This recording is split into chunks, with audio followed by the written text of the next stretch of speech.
primero que se mueva la... Surgió del cielo y dijo...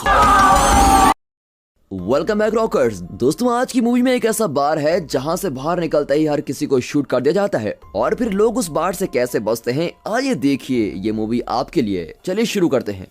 movie की शुरुआत में Madrid के लोगों की रोजमर्रा की जिंदगी को दर्शाया जाता है। सेल्समैन सर्जियो अपने क्लाइंट को ताज़ी खबर बताने के लिए कॉल करता है और कहता है कि सड़क पर सोने वाले इजरायली को पुलिस वाले दोबारा भगा रहे हैं। सट्टेबाजी की आदत से पीड़ित ट्रिनी फिर से ग्रोसरी वाले से कहती है कि आज के खर्चे को भी बिल में ऐड कर दो, मैं बाद में दे दूंगी। यंग एलेना फोन पर अपने फ्रेंड को डेट के बारे में बताती है जिसके साथ वो जाने वाली है और जिससे वो ऑनलाइन मिली थी। तभी एलेना की मोबाइल की बैटरी खत्म हो जाती है और फिर एलेना बार में कॉफी पीने के लिए जाती है और वहाँ के एम्प्लॉय सटर से चार्जर के लिए पूछती है। ठीक उनके पीछे एक बीमार खांसता हुआ आदमी टॉयलेट में घुस जाता है और अम्पारो जो कि बार की ओनर है उसे देखकर बहुत ही गुस्सा हो जाती है क्योंकि लोग हमेशा उसके बार का टॉयलेट यूज कर लेते हैं और वहां से कुछ खरीदते भी नहीं है। अब रोड पर सोने वाला इजरायली तभी वहां अचानक से आ जाता है क्योंकि उसको पता है कि अम्पारो उसको फ्री में खाना दे देगी। फिर कुछ समय बाद इजरायली जोर जोर से बाइबल के श्लोक पढ़ने लगता है। वहाँ पर बैठे सभी लोगों को ये देखकर बड़ा ही अजीब लगता है। वहाँ पर एक बैंक क्लर्क, सड़क साफ करने वाला street cleaner, retired police Andres और नाचो नाम के आदमी बैठे होते हैं। लेकिन उस इजरायली के बाइबल पढ़ने से नाचो को कोई फर्क नहीं पड़ता क्योंकि वो अपने हेडफोन में मस्त रहता है। तभी सर्जियो और ट्रिनी बार में आते हैं और ट्रिनी कहती है कि आज वो सारे पैसे खर्च करने को तैयार है जो भी पैसे उसके स्लॉट मशीन पर बचे हुए हैं। और जब बैंक क्लर्क ब्रेकफास्ट का इंतजार करके थक जाता है वो यहाँ से बिना ब्रेकफास्ट किए जाने लगता है। लेकिन जैसे ही वो बाहर निकलता है तो उसको गोली लग जाती है और सभी लोग सड़क पर भागने लगते हैं और बार के अंदर के सारे लोग डर जाते हैं कि ये हुआ क्या इसको अचानक। वो सभी समझ ही नहीं पाते कि इसको ऐसे अचानक किसने शूट कर दिया। नाचो इस बात पर भी ध्यान नहीं देता क्योंकि वो तो अपने हेडफोन में मस्त है, लेकिन कुछ देर बाद वो भी नोटिस कर लेता है। अब दूसरी प्रॉब्लम यह है कि बार के अंदर कोई भी मोबाइल सिग्नल नहीं आता जिसकी वजह से कोई भी पुलिस को कॉल नहीं कर सकता है। फिर स्ट्रीट क्लीनर बिना कुछ सोचे समझे बाहर निकलता है और बैंक क्लर्क को देखता है, लेकिन दुर्भाग्य से उसको भी गोली लग जाती है। और तभी इजरायली हंसता है और बाइबल के श्लोक पढ़ने लगता है, लेकिन बाकी सभी लोग बहुत ही ज्यादा डर जाते हैं और वो जमीन पर बैठ जाते हैं ताकि उन पर कुछ आक्रमण ना हो। अब उसके बाद इजरायली वहां से चर्च के लिए जाने लगता है। तभी बार की ओनर अम्पारो इजरायली से कहती है कि अगर तुम रुक जाओगे तो मैं तुमको और भी ज्यादा खाना दूंगी और पुजारी से भी बात करूंगी, पक्का वादा करती हूँ। फिर ट्रिनी सावधानी से रिमोट के पास पहुंचती है और टीवी ऑन करके देखती है और चैनल बदल बदल के देखती है। सभी को बहुत ही अजीब लगता है क्योंकि न्यूज में मैड्रिड के बीचों बीच हुए मौत के बारे में कोई भी खबर नहीं चल रही है, जो कि बहुत ही बड़ी अजीब बात है। यहाँ ये सभी लोग अब उस हादसे के बारे में बात कर रहे होते हैं कि ये हो क्या रहा है। फिर अचानक से ट्रिनी बाहर देखती है और वो देखती है कि वहाँ कोई भी बॉडी नहीं है, ना ही वहाँ पर खून की एक भी बूंद है। अब उन्हें बहुत ही अजीब लगता है कि वहाँ से वो बॉडी उठाकर ले कौन गया। फिर वो आपस में बातचीत करने लग जाते हैं और टीवी देखकर हेल्प के लिए इंतजार करते हैं। अब सेटर अजीबोगरीब बातें करने लग जाता है और कहता है कि ये कोई सपना है या उनको कोई एलियन उठा के ले गया है या वहाँ की सरकार ने उनको उठा लिया है। फिर अम्पारो उसको थप्पड़ मारती है ताकि वो होश में आ जाए। अब वो सभी सोचने लग जाते हैं कि यहाँ पर सच में हो क्या रहा है। अब एलेना कहती है कि शायद बैंकर क्लर्क और स्ट्रीट क्लीनर एक दूसरे को जानते हो। नहीं, पर ऐसा नहीं लगता क्योंकि एक बैंक क्लर्क था और दूसरा स्ट्रीट क्लीनर। लेकिन उधर सर्जियो को लगता है कि ये गोलियां शायद कोई क्रिमिनल नहीं चला रहा है बल्कि पुलिस वाले ही चला रहे हैं। शायद पुलिस वाले को एक जरूरी खबर मिली होगी कि बार में कोई क्रिमिनल है जिसे वो जानते भी नहीं है और जिस वजह से वो सभी पर गोली चला रहे हैं जो भी बार से बाहर जा रहा है। और ऐसा भी हो सकता है कि कोई खतरनाक इंसान जैसे आतंकवादी बॉम्ब लेकर बार में घुस गया हो और पुलिस वाले उसे बाहर निकालने का रिस्क नहीं लेना चाहते और इसी कारण से पुलिस वाले बाहर लोगों को यहाँ से भगा रहे हैं। अब सभी इस हादसे पर अपनी अपनी थ्योरी सुनाते हैं। फिर इससे पहले किसी को शक हो जाए, नाचो अपना बैग छुपाने की कोशिश करता है पर वो रंगे हाथों पकड़ा जाता है। सर्जियो और एंड्रेस नाचो को पकड़ लेते हैं और इसी बीच सेटर बैग पकड़ लेता है पर उसकी इतनी हिम्मत नहीं होती कि वो बैग को खोल सके। उसको लगता है कि सच में इसके अंदर बम होगा। तभी अम्पारो बैग ले लेती है और बैग को खोलने से उसमें से कुछ कपड़े और एक हार्ड डिस्क मिलती है। लेकिन नाचो कसम खा रहा होता है कि इसमें उसकी वर्किंग फाइल्स है और फिर वहाँ पर बहस शुरू हो जाती है कि अब इसका करें क्या। तभी एलेना हार्ड डिस्क ले लेती है और उसको जमीन पर फेंक कर लात से मारकर तोड़ देती है। अब ये देखकर नाचो को बहुत ही गुस्सा आता है क्योंकि एक तो वो लोग उसके बियर्ड स्टाइल की वजह से उस पर शक करने लगते हैं और दूसरा उसने हेडफोन की वजह से उस गोले की आवाज भी नहीं सुनी थी इसलिए भी शक कर रहे हैं। अब नाचो इसके बाद सर्जियो के सूटकेस पर भी इल्जाम लगाता है।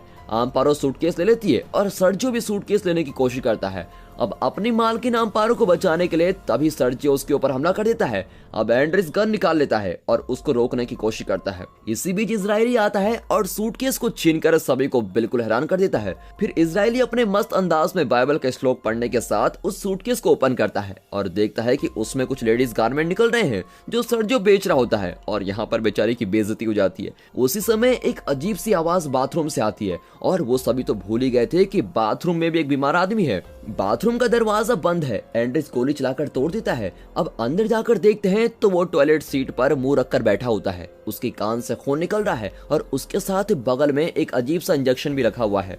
अब अचानक एक और आवाज आती है और वो आवाज इस बार सड़कों से आ रही होती है। वो एक ट्रक होता है जिसमें से एक मास्क पहना स्पेशल एजेंट बाहर निकलता है और वहां पर कुछ लोग हेल्प के लिए रो रहे होते हैं। अब स्पेशल एजेंट्स इन लोगों की हेल्प करने के बजाय वो ट्रक से कुछ टायर्स निकालता है और बार के बाहर आग लगा देता है, जिसकी वजह से बहुत तेज काला धुआं निकलता है और उसको टीवी में भी दिखाया जाता है। न्यूज एंकर मैड्रिड के बीच लगी आग के बारे में बताती है तो फिर सभी को समझ आता है कि वो आग गवर्नमेंट ने लगाई है जिससे डेथ छिपाया जा सके। फिर वो बीमार आदमी तभी बाथरूम से बाहर बहुत ही खराब हालत में आता है। उसके हाथ से मोबाइल गिर जाता है और बोलता है कि मुझे मत छूना और जमीन पर गिरने से पहले ही मर जाता है। अब नाचो उसका मोबाइल पकड़ लेता है और उसके मोबाइल में फोटो देखने लगता है, जिससे उसको पता चलता है कि वो साउथ अफ्रीका में मिलिट्री में काम करता है। और तभी मोबाइल में एक ऐसी फोटो दिखती है जिसमें लोगों ने फुली बॉडी सूट्स और मास्क लगाए हुए हैं। फिर उन्हें पता लगता है कि इससे एक खतरनाक बीमारी है और इसी वजह से इस जगह को खाली किया जा रहा है, इसलिए बाहर से जो भी बाहर जा रहा है उसको पुलिस गोली मार रही है। सबके सब बीमारी से इन्फेक्ट हो जाते हैं और सरकार इसे छिपाने की कोशिश कर रही है, ये सोचकर कि वो सभी तो मरने ही वाले हैं।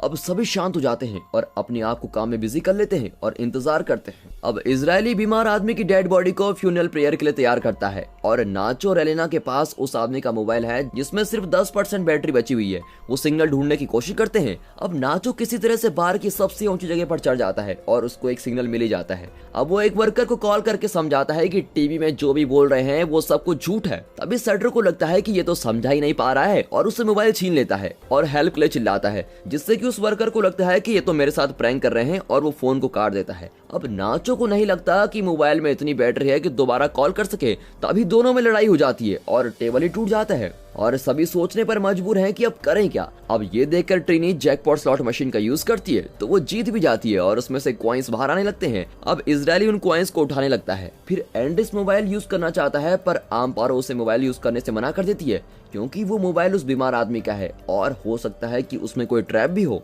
और अम्पारो कहती है कि जिसने उस बीमार आदमी को छुआ है वो उससे दूर रहे और एंड्रिस और सर्जियो भी उससे सहमति दिखाते हैं और ये सोचते हुए कि सावधानी जरूरी है वो उन सभी से दूर भागने लगते हैं जिसने बीमार आदमी को छुआ था और वो दोनों भी अम्पारो के काउंटर के पीछे चले जाते हैं। और ये देखकर एलेना को ये बकवास लगता है क्योंकि ये समय उन सभी का साथ में होने का है और वो कई घंटे हो चुके हैं और एक दूसरे को कई बार टच भी कर चुके हैं।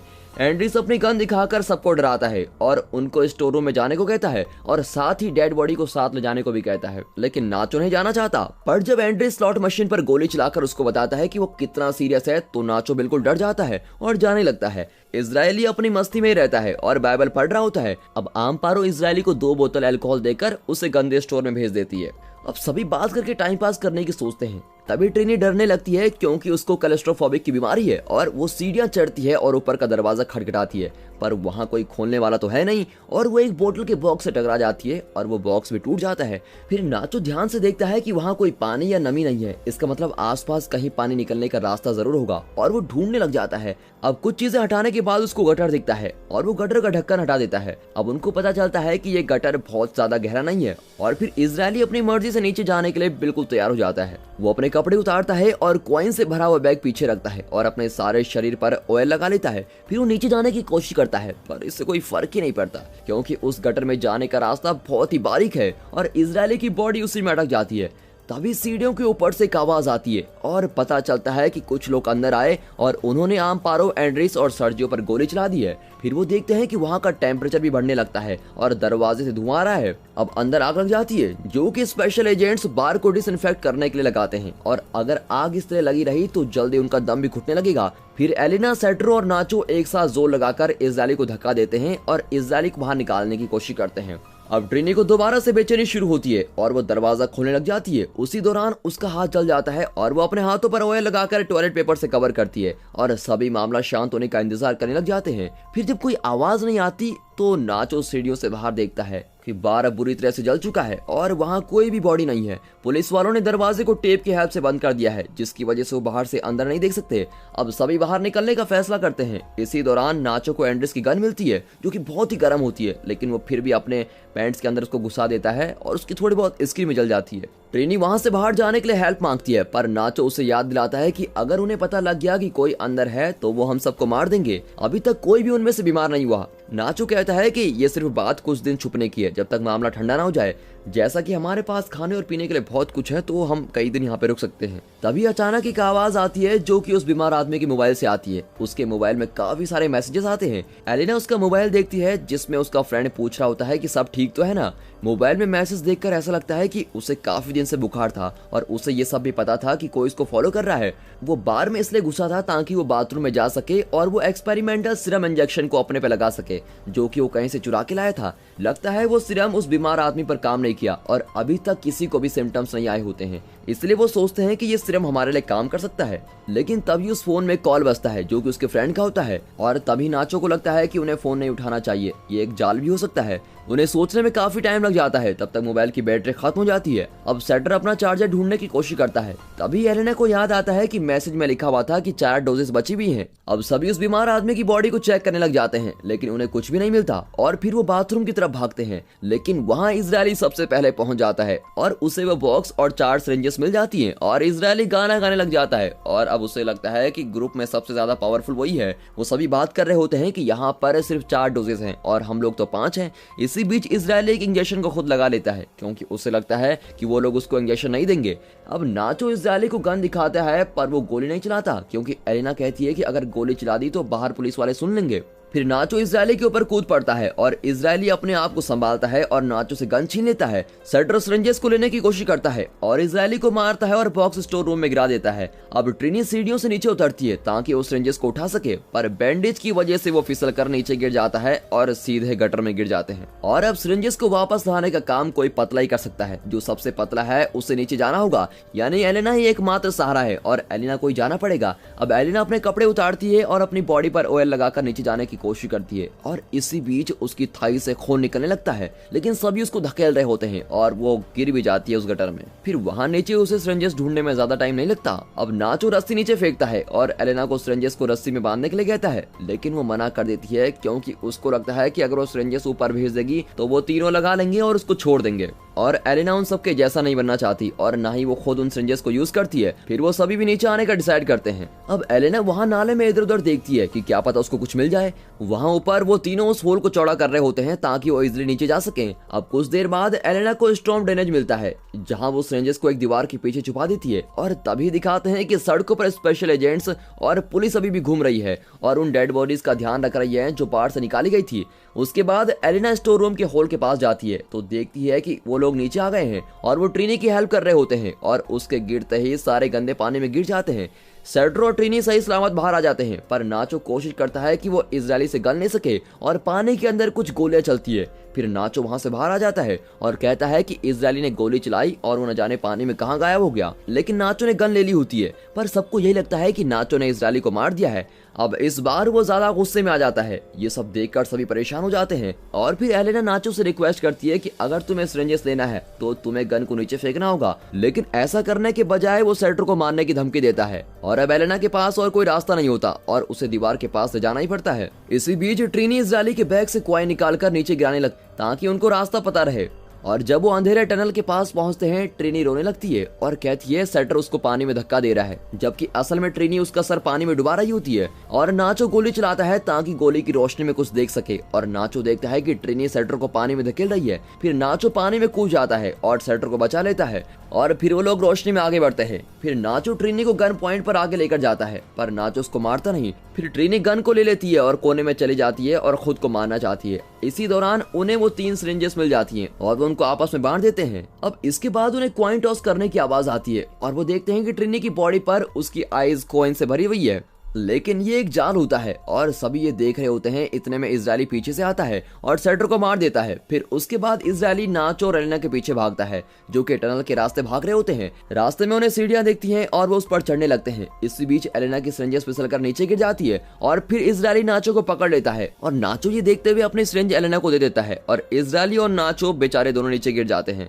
फिर एलेना रोते हुए इंजेक्शन को अपने पे लगा लेती है और आखिरकार वो गटर के लिड को किसी तरह खोल देती है और बाहर निकल जाती है। फिर वो देखती है कि वो कंटामिनेटेड जोन से बाहर आ चुकी है और यहाँ पर हर जगह लोग उसको घूर रहे होते हैं। एक आदमी उससे पूछने की कोशिश करता है कि वो ठीक तो है और फिर एक औरत उसको अपनी जैकेट देती है। वो बिल्कुल दिमाग से हिल चुकी है और उसको कुछ समझ ही नहीं आ रहा कि वो अब करे क्या। वो उस आदमी के सामने से भी निकल जाती है जिसके साथ वो डेट पर जाने वाली थी और वो उसका नाम भी चिल्लाता है, पर एलेना इग्नोर करके आगे चली जाती है। और दोस्तों इसी के साथ ये मूवी यहाँ पर खत्म होती है। अगर आपको वीडियो अच्छी लगी हो तो वीडियो को एक लाइक, चैनल को सब्सक्राइब अभी कर दे। And finally thanks for watching.